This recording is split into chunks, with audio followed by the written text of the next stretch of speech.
Uşaqlar davam edirik. Biz qalmışdıq Sine kosmogonik əfsanələrdə. Uşaqlar kosmogonik əfsanələr səma cisimləri haqqında söylənən əfsanələrdir. Bu əfsanələr içərisində Günəş, Ay daha məşhurdur. Yəni həmin əfsanələrdə ayın Günəşə sonsuz məhəbbətindən söhbət açılır. Ay Günəşin tələbi ilə öz üzərindəki xalı qoparıb Günəşə verir. Lakin Günəş bu belə deyim, fədakarlığı qiymətləndirə bilmir və qürrələnib deyirdi: "Sənin gözəlliyin üzündəki xal idi, odunu qopardım, verdin mənə.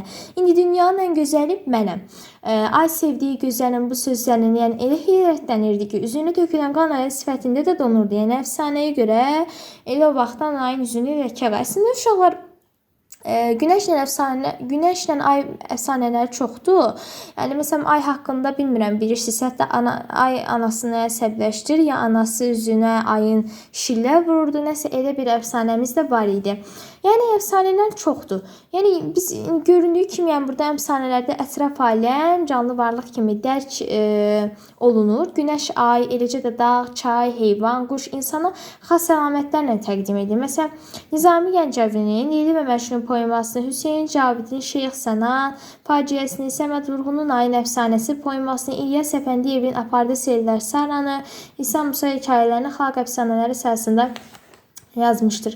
İndi gələk əfsanələrdən fərqli olan rəvayətlər. Uşaqlar real zəmin üstünlüyü təşkil edir. Burada qeydli baxım yer varsa bir dəqiqə sizlər üçün. Deməli, biz uşaqlar əsasən bu rəvayətlərdən danışdıqda nəyi görürük? Gəlin buradan yazaq. Rəvayətlər. Real zəmindir uşaqlar. Yəni bir sözlə, əfsanələrlə bunu bundan fərqləndirmək üçün, əfsanələri rəvayətlərdən fərqləndirmək üçün rəvayətlərin uşaqlar həyatda olmuş əhvalatlarla bağlı olmasıdır. Əfsanələrin isə fantastikaya, uydurmaya görə, yəni olmamış bir şeylərdir. Biz deyirdik ki, tarixi şəxsiyyətlərlə bağlıdır. Tarixi şəxsiyyətlərlə bağlıdır. Daha sonra bir də uşaqlar coğrafi yerlərlə, coğrafi ərazilərlə bir də bağlıdır demək yer adları ilə. Yer adları ilə bağlı rəvayətlər. Oldu mu? Oldu. Bu oldu bizim, deməli, belə göstərim, hamı yazsın. Deməli, uşaqlar, Azərbaycan şifahi xalq ədəbiyyatında Teymurdən, Nəsimi, Xətai, Həbibi, Vaqif, Aşıq Ələsgər kimi başqa şəxsiyyətlər barədə maraqlı rəvayətlər var. Məsələn, Xətai haqqında bir rəvayətdə deyilir ki, onun arvadı Bəyim xanım döyüşdə əsir gedir. Bu xəbəri Xətai gec alırdı, eşidirdi. Vaxtında arvadının köməyinə gedə bilməyən Xətai bu hadisədən sarsılır və deyir: "Nə böyük xəta elədim." Rəvayətə görə o vaxtdan şahsman Xətai el arasında Xətai adı ilə tanınır. Məsələn, uşaqlar, burada düzdür, belə oxulan göstərim tarixi şəxsiyyətlərlə yox. Birinci gəlin istəyirəm coğrafi adlarla bağlı olan rəvayətlər deyək uşaqlar. Bunu sileyim. Coğrafi adlarla bağlı olan rəvayətlər əsasən, məsələn deyirəm ki, Qız Qalası, Qarı Dağı, birinci bunu deyək. Qarı Dağı, daha sonra var idi uşaqlar bizdə Sınıq Körpü, daha sonra var idi Bibi Heybət, daha sonra Şuşa, sonra var idi Xatın Arxı,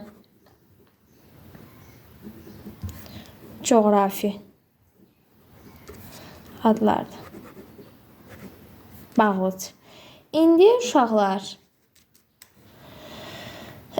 Cəfər Cabbarlı, Qız Qalası, Mikail Müşfiq Çoban, daha sonra belə tutum hamı oxusun. Deməli, sonra var idi uşaqlar, Mikail Müşfiqin Çoban, Səməd Vurğunun Aslan Qayası poemalarını, İlyas Əfəndiyevin Qarı Dağı hekayəsini rəvayətlər əsasında yazılır. İndi gələk lətifələr barəsində danışaq. Deyəsəm, hamısı sizin üçün yazdığım qeydlərdir. Deməli, uşaqlar, gəlin lətifələr barəsində danışaq sizlərlə. Lətifələr. Uşaqlar, baxın, lətifələr ümumiyyətlə belə deyim, epik növün əsas janrlarından olan ictimai həyatdakı və məişətdəki qüsurlardan bəhs edən yığcam və gülməli əhvalatlardır. Yəni gülüş lətifələrin ayrılmaz hissəsi olub, daha çox islah edici səciyyə daşıyır və Azərbaycan şifahi xalq ədəbiyyatında yazaq burdan. Bəhlul Danəndə, daha sonra var idi Molla Nəsrəddin. Sonra var idi uşaqlar, bizdə deməli Abdal Qasım idi. Sonra var idi uşaqlar Ayrım Tağı idi. Bunlar dəftərlərin hamısı qeyd edim. Sonra var idi Mirzə Bağı idi. Daha sonra var idi uşaqlar Hacı dayı. Yəni bunlar bizim lətifə qəhrəmanlarımızdır. Baxın, buradan yazaq. Lətifə qəhrəmanlarımız. Yəni bunlar budur. İndi uşaqlar biz. Və bunlardan ən məşhuru kim idi? Ən məşhuru Molla Nəsrəddin idi. Düzdür? Və əslində Bəhlul Danəndə də çox tanınır bunlar ikisi. Və biz uşaqlar belə deyim də, Azərbaycanla yanaşı digər türk müsəlman xalqlarının da folklorunda xüsusi yer tutur. Tək bizim yox. Molla Nəsrəddin bəzən özünü axmaqlığına vurur, eşşəkləri saymağı belə bacarmayan, ən adi işlərdən baş çıxarmayan avam, kütbeyin adam rolunda görünür. Özü gülüş hədəfinə çevriləndə də Molla Nəsrəddin əslində dolayı yolla cəmiyyətdəki nöqsanlara gülmüş olur. Yəni onun əsas məqsədi o idi və Molla Nəsrəddin lətifələri yazılı ədəbiyyata da təsir göstərir. Belə təsirin nəticəsidir ki, Cəlil Məmmədquluzadə satirik yazılarının bir çoxunu Molla Nəsrəddin imzası ilə çap etdirir, nəşr etdiyi Satira və Yumor jurnalını Molla Nəsrəddin adlandırır. İndi gələk epik növün əsas janrlarından biri olan nağıllara gəlin, yazaq buradan. Qırmızı ilə yazım, nağıllar. Uşaqlar, biraz böyük bir mövzudur, yəni ona görə hissələrindən çəkirəm. Uşaqlar, nağıllar əsasən belə deyim, lətifələrdən fərqli olaraq həmişə gülməli olmur. Nağıllar gülməli olduğu kimi tam ciddi məzmun da daşıya bilir. Nağılların sabit form əlamətləri vardır və bu əlamətlərdən biri də nağıllara bəzən pişrov adlanır. Belə yazım, Pişrov adlanan uşaqlar, deməli, nəzm şəklində söyləyən xüsusi müqəddimə ilə. Məsələn, deyirəm, hamam içində, xəlbir saman içində, dəvə dəlləklik eylər, köhnə hamam içində və ya deyirəm ki, qarışqa şıllaq atdı, dəvənin budu batdı, xanın yarıtmaz oğlu, elin varını satdı, puluna doşa bağlı, içdi, yıxıldı, yatdı. Bunlar bizim olur pişrovlarımız. Məsələn, pişrovdan sonra nağılın əsas mətni biri varmış, biri yoxmuş, Allahdan başqa heç kim yoxmuş kimi ifadələrlə danışılır. Danışılan əhvalatları bir-biri ilə əlaqələndirmək üçün nağıl söylənərək xüsusi cümlələrdən və ifadələrdən istifadə edir. Məsələn, nağıl dili yürək olar, az getdi, uz getdi, dəri təpə düz getdi. Dərələrdən sel kimi, təpələrdən yel kimi, badiyi sərsər kimi, orada ayla, illə, burada müxtəsər dillə və s. Yəni, nağıl özünə məxsus sonluqla bitir. Məsələn, onlar yedilər, içdilər, yerə keçdilər. Siz də yeyin için yerə keçin. Göydən üç alma düşdü, biri mənim, biri özümün, bir də nağıl deyənim. Və mövzusuna və təsvir üsuluna görə nağıllar 4 qrupa bölünür. Deməli, uşaqlar, onu da sxematik şəkildə sizlər üçün göstərə bilməyəcəm. Çünki onlar, gəlin göstərək də, balaca yazaq, sehirli nağıllar. Sonra var idi uşaqlar, bizdə heyvanlarla, qısa yazacağım, hamı yerləşsin, heyvanlarla bağlı nağıllar. Sonra var idi uşaqlar, deməli bizdə tarixi nağıllar idi.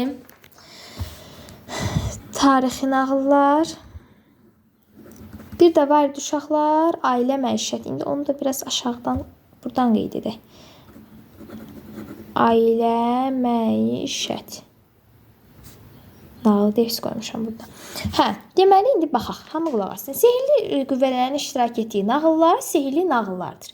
Bu nağıllarda qəhrəman div, əjdaha, dərviş və s. kimi sehirli qüvvələrə qarşı mübarizə aparır.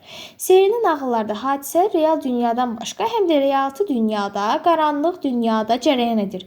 Məsələn, Məlik Məmməd, buradan yazaq.